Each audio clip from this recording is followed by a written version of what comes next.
হরে কৃষ্ণ। ওম নমো ভগবতে বাসুদেবায়।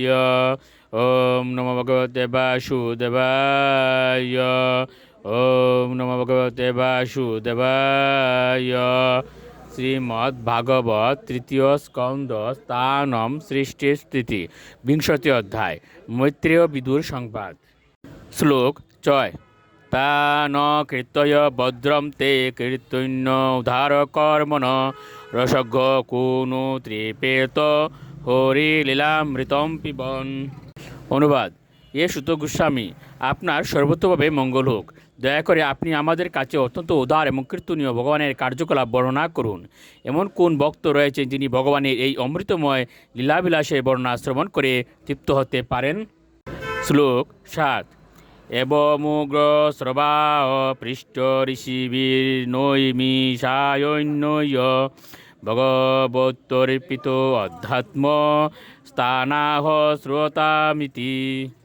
অনুবাদ: নৈমিষারণ্যের মহর্ষিগণ কর্তৃক এইভাবে জিজ্ঞাসিত হয়ে ঊর্ম অশ্বনের পুত্র সুত গোস্বামী, যার চিত্ত সর্বদাই ভগবানের অপ্রাকৃত লীলাবিলাসে মগ্ন ছিল, তিনি বললেন, আমি এখন যা বলবো দয়া করে আপনারা তা শ্রবণ করুন। শ্লোক 8।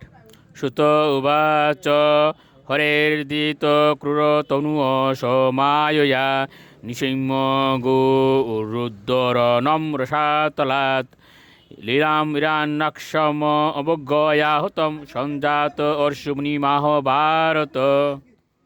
অনুবাদ: সুত গোস্বামী বলতে লাগলেন, স্বীয় দৈবী মায়ার প্রভাবে বরাহ রূপধারী ভগবান কীভাবে লীলাচলে পৃথিবীকে রসাতল থেকে উদ্ধার করেছিলেন এবং অবলীলাক্রমে হিরণ্যাক্ষকে বধ করেছিলেন, সেই কথা শুনে ভরত বংশজ বিদুর অত্যন্ত আনন্দিত হয়েছিলেন। বিদুর তখন মৈত্রেয় ঋষিকে বলতে লাগলেন। শ্লোক 9।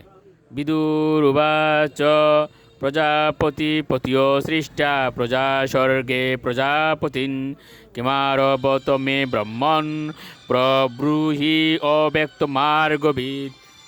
অনুবাদ: বিদুর বললেন, এ পবিত্র ঋষি, যেহেতু আপনি আমাদের অচিন্ত্য বিষয় সম্বন্ধে অবগত, তাই দয়া করে আমাকে বলুন, জীবেদের আদি জনক প্রজাপতিদের উৎপন্ন করার পর জীব সৃষ্টির জন্য ব্রহ্মা কী করেছিলেন?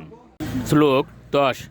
ইয়ে মরিচ্ছাদয় বিপ্রায়স্তু স্বয়ম্ভুবমনুঃ তে বৈ ব্রহ্মণ আদেশাৎ কথমেতদ্ভাবয়ন। অনুবাদ: বিদুর প্রশ্ন করেছিলেন, মরীচি, স্বয়ম্ভু মনু আদি প্রজাপতিগণ কীভাবে ব্রহ্মার নির্দেশ অনুসারে সৃষ্টি করেছিলেন এবং কীভাবে তারা এই জগৎকে প্রকাশ করেছিলেন। হরে কৃষ্ণ।